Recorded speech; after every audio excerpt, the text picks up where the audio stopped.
3 tahun yang lalu, saya pernah membeli sebuah barang daripada luar negara. Di dalam kotak ini dikatakan adanya sebuah Da Vinci Code yang berusia lebih 50 tahun. Berkali-kali saya cuba untuk membukanya. Berdasarkan clue yang saya dapat, akhirnya saya dapat buka kod tersebut. Setelah lama barang ini saya simpan dan saya berhajat untuk membukanya kembali. Para penonton yang saya hormati sekalian, di dalam Da Vinci Code yang perlu dihuraikan ini memiliki sebuah barang yang tidak diketahui asal usulnya,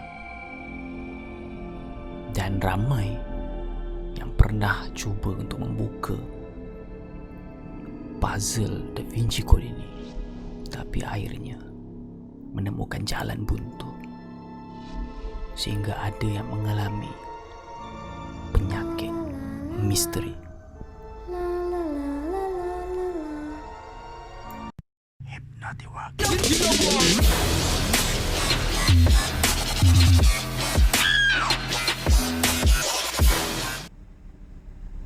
Okey, hai hipnotis sekalian. So, jumpa lagi. Hari ni 5 hari bulan 1 2021, minggu pertama pada tahun baru. Okey, ni kita buat apa hari ni? Kita parking tepi kejap, stay dalam kereta. Ada check up lah. Check up untuk 3 tahun. Rina Rafasha. So, maknya lah. Okey. Because kita tak boleh nak ikut sama masuk dalam. Sekarang SOP kan. Follow SOP. Apa menarik kita nak share hari ni, kita nak sembang tentang beberapa hobi, okay, yang ada kaitan dengan hal mistik, tuan-tuan dan puan. Hal mistik yang macam mana tu? InsyaAllah anggap saja ni satu hiburan, okay. Hiburan yang mudah-mudahan hiburan mendidik lah, tuan-tuan dan puan. Jom ikuti perjalanan kita untuk video kali ni. Hai, jumpa lagi di channel Master Ray. Terima kasih sebab masih bersama saya Master Ray, yang mahu belajar, menguasai dan membangun sama-sama dengan anda, insyaAllah. Abaikan video saya dekat intro sebelum ni, tuan-puan. Itu hanyalah rekaan semata-mata, okay? Tak ada kaitan dengan hidup ataupun yang mati, tuan-tuan dan puan. Apa cerita kita kali ini, tuan-tuan dan puan-puan? Cerita kita kali ini berkaitan dengan dunia mistik yang ada terkait dengan fikiran bawah sedar dan hipnosis. Nah, ini berkaitan dengan kita punya dunia fikiran lah, yang lebih misterius lah sebenarnya, lebih unik sebenarnya, tuan-puan. Untuk kita amati, dan mudah-mudahan perkara ini beri manfaat yang besar. InsyaAllah saya percaya hal ini dapat beri manfaat yang besar pada anda semua. Untuk video ni saya tak nak gunakan term ataupun bahasa-bahasa jargon yang susah lah untuk kita faham secara umum lah. Saya akan cuba guna bahasa yang biasa lah, tuan-tuan dan puan. Masyarakat Melayu terutamanya, saya sebut dekat sini masyarakat kita di Malaysia, masyarakat Melayu, ataupun kita punya yang serumpun dengan kita lah, tuan-tuan dan puan. Nah, percaya tentang adanya kuasa mistik ataupun yang kita boleh sebut sebagai hantu lah. Berapa ramai kat sini percaya hantu? Nah, saya percaya ramai yang percaya hantu, tuan-tuan dan puan. Jadi adakah saya percaya tentang hantu? Dulu saya percaya. Nah, setelah saya mula belajar, explore dan sebagainya, saya tak percaya dengan hantu, tuan-tuan dan puan. Tapi yang saya percaya, jin itu ada, tuan-tuan dan puan. Kalau masuk pada part hantu bagai, tuan-tuan dan puan, okay? Nah, benda ni kita kena berhati-hati lah. Ni kena hati-hati, lebih bagus berhati-hati lah. Jadi bukan bermakna kita tengok kawan-kawan kita buat video cerita tentang mistik, tentang paranormal dan sebagainya, bukan bermaksud kalau kita tak setuju tu maknanya kita tak percaya, tak. Tapi kita ni berhati-hati, tuan-tuan dan puan. Kita berhati-hati, kita jaga diri kita supaya tak sibuk menerima informasi yang tak betul ataupun belum tentu kesahihannya lah. Boleh? Jadi jangan buang masa lagi, jom ikut saya. Anda tengok dekat belakang ni ada berapa barangan. Ini koleksi saya. Ini tentang objek-objek ataupun barangan yang saya akan gunakan dalam video kita kali ini, tentang misteri bagaimana sebuah efek mistik boleh terbina atau terhasil, sama ada secara tidak sengaja atau disengajakan. misteri macam mana tu, mistik macam mana tuan-puan tu. Okey, saya cerita satu-satu. Jom. Okey, tuan-tuan dan puan-puan, ini antara koleksi saya. Hal ni sebenarnya barang-barang ni bukanlah barang yang terkait dengan mistik pun tuan-tuan puan. Misterinya tu disebabkan ini adalah puzzle yang perlu kita selesaikan lah. Ini nama pun puzzle.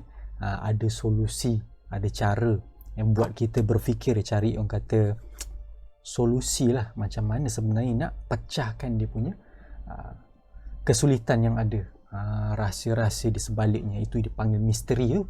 Okay? Dia mistik tu efek je kita nak bagi. Nah, ini kalau kita tengok dekat sini, nampak tak The Enigma. Ini anda boleh pergi dekat website dia. Ni saya buat untuk hadiah pada wife lah. Nah, hadiah misterius lah kita nak letak dalam box ni. Mereka setting lah semua. Mangga ni kan, dia punya password berkait dengan diri kita. Kita boleh letakkan clue tu lah semua. Lepas tu dia banyak lah. Kat bawahnya ada magnet bagai. Dia nak kena pecahkan berapa proses sampailah dapat buka box ni. Sampai kena pergi dekat website.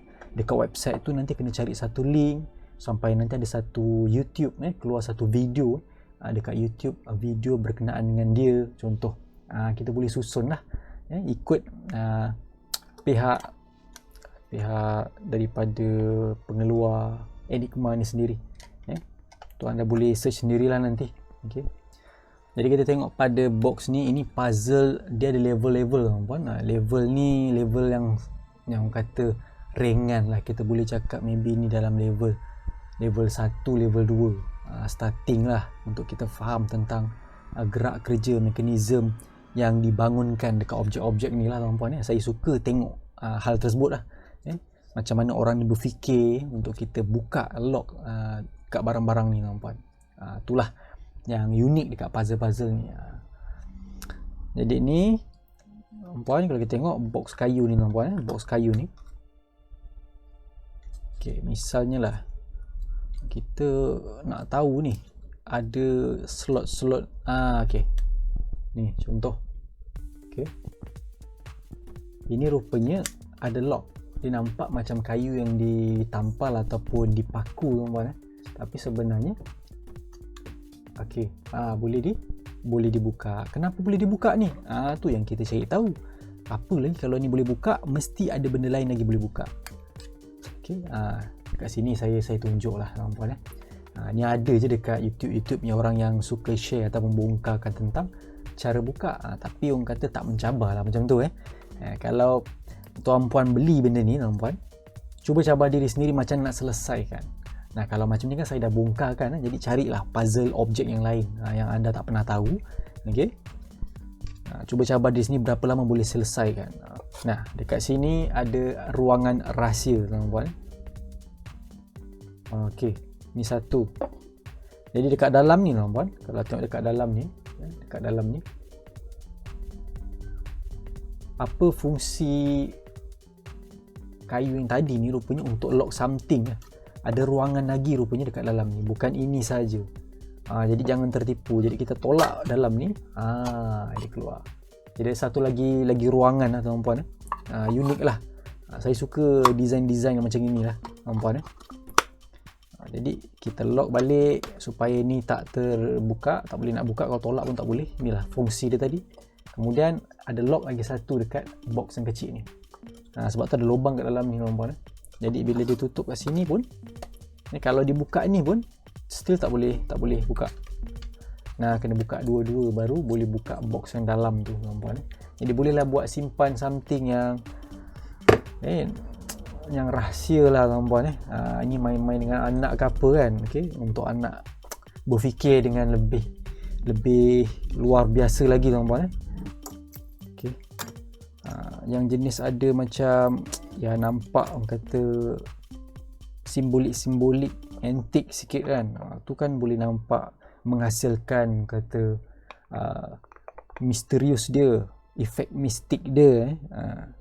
Okay, macam box yang ni pun dia starting memang mengelirukan kita lah. Tengok design ini boleh tolak gini je ni, tapi rupanya tak tuan-puan. Jadi perlu macam mana? Rupanya kat dalamnya ada magnet dia tuan-puan. Ada magnet dia. Sekejap saya tengok belah mana. Okey, dekat sini ada magnet dia tuan-puan. Jadi bila diketuk, okey, bila diketuk baru kita boleh buka. Tu dia. Nampak? Tengok dia punya design. Kita tengok design dia. Rupanya dia masuk serong dan ada magnet dekat dalam tu yang buat dia lock. Okay, bila kita nak lock, kita kena ketuk semula, tepuk semula.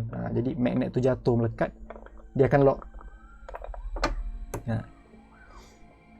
Okay. Dan ini adalah kotak Da Vinci Code. Okay.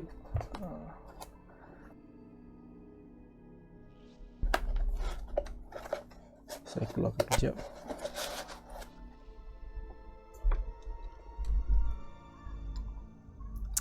Okay, ini saya dah setting balik. Sebenarnya coding dia tu, kod dia tu I love you. Ini daripada zinc alloy berat kawan-kawan. Berat. Okay, saya tunjukkan kejap. Bila kita buka, ini kod dia saya dah tukar kepada master. Kita letak master lah, yang terkait sikit. Besar tak boleh buka. Okay. Gelepo kak. Okay. Di dalamnya ni kita boleh letak something lah. Nak letak surat ke apa ke. Kau dengar tu bunyi dia. Ni zinc alloy memang keras lah. Okay. Kita masuk balik. Jadi pastikan coding tu tak lari. Kita boleh setting balik teman-teman, biar dia masuk betul pada coding yang betul lah. Okay. Nampak unik kan? Best. Ni tempat letak cincin sebenarnya, untuk masuk kat dalam besi tadi tu. Dalam dia punya ruangan tadi tu. Ini mangga tuan-puan. Ini mangga. Okay. Kunci dia nampak dah lama dah ni. Okay, kunci dia. Kalau ikut logik lah tuan-puan mangga ni senang je tuan-puan. Senang je ni. Sebab bila kita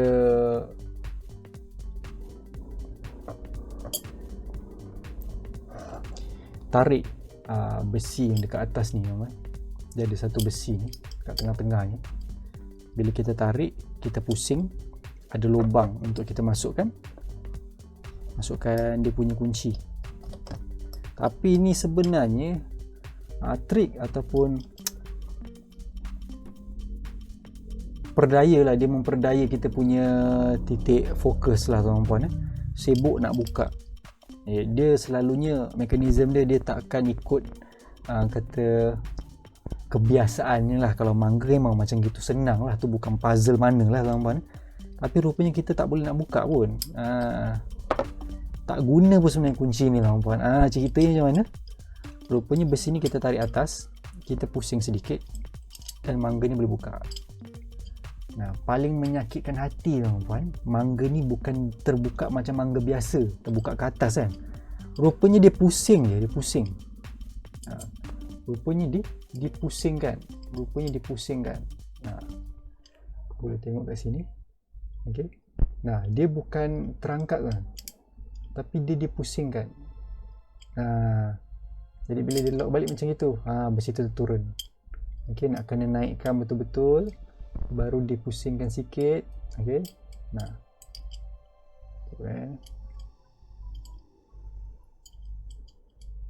Baru boleh pusingkan. Jadi saya pernah test dekat staff saya, kunci saya letak kat dalam box ni, saya suruh dia buka mangga ni. Jadi kalau nak buka mangga ni, kena buka box ni dulu. Nah, jadi dia kena buka box, dapat kunci, baru buka mangganya. Sampai tak sudah pergi gode buka-buka, tak boleh buka. Nah, rupanya cara bukanya ada dekat sini saja. Cuma kebanyakan orang dia main ngelak lah tuan-puan. Dia pergi buka YouTube dulu, cari informasi kat YouTube. Lepas tu dia settlekan puzzle tu. Itu tak mencabar lah tuan-puan. Jadi kalau ada barang-barang macam ini, cuba cabar diri, selesaikan dulu macam mana. Itu yang best tuan-puan. Okay? Boleh. Okay. Jom kita sembang yang seterusnya. Untuk topik kita kali ini berkaitan dengan objek ni semua. Ada satu eksperimen saya nak kongsikan. Misalnya kita gunakan objek ni tadilah, mangga dengan kuncinya.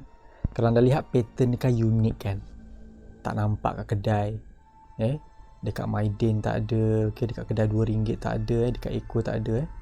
Perempuan anda cuba cari satu objek yang unik seperti ini untuk anda gunakan kaedah ataupun teknik storytelling, teknik bercerita tuan-tuan puan.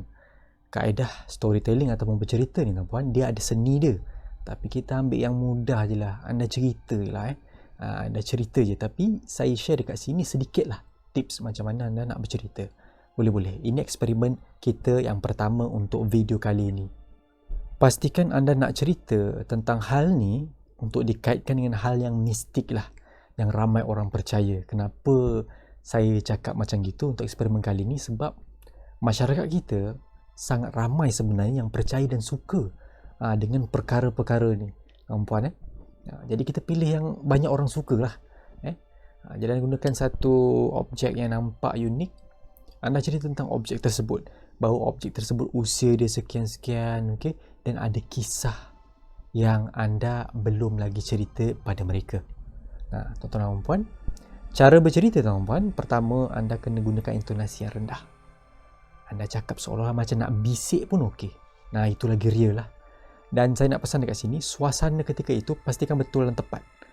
Kalau nak cerita bab-bab macam ini, kena cerita pada waktu malam tuan-tuan puan. Jangan tiba-tiba cerita waktu tengah hari buta, di bawah sinaran mentari, matahari tegak di atas kepala tuan-tuan puan. Tiba-tiba anda bercerita tentang hal-hal mistik. Itu tak sesuai tuan-tuan puan. Sebab kita sekarang ni nak akses, nak dorong fikiran bawah sedar dia. Jadi kena sesuaikan keadaan. Boleh? Jadi ketika anda mulakan bicara anda, cerita anda tuan-tuan puan, anda akan perhatikan kelompok anda lah, orang terdekat. Kadang-kadang adik-beradik ke kan, dengan keluarga sendiri tuan-tuan puan, anda cerita dengan kawan ke, anda akan lihat refleks daripada bahasa tubuh mereka akan bergerak sedikit ke depan. Atau bergerak sikit telinga dia kan, seolah-olah menandakan mereka nak dengar, nak tahu. Anda akan nampak keterujaan tersebut. Itu yang pertama lah. Kemudian anda akan nampak ataupun anda akan lihat sendiri tuan-tuan,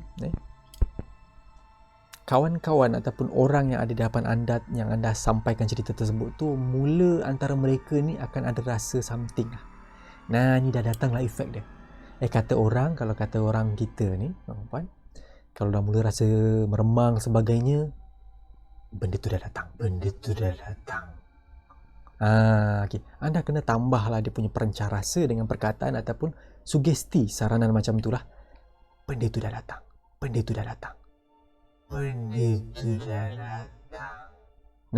Masa tu tuan-puan, anda tengok reaksi orang tersebut.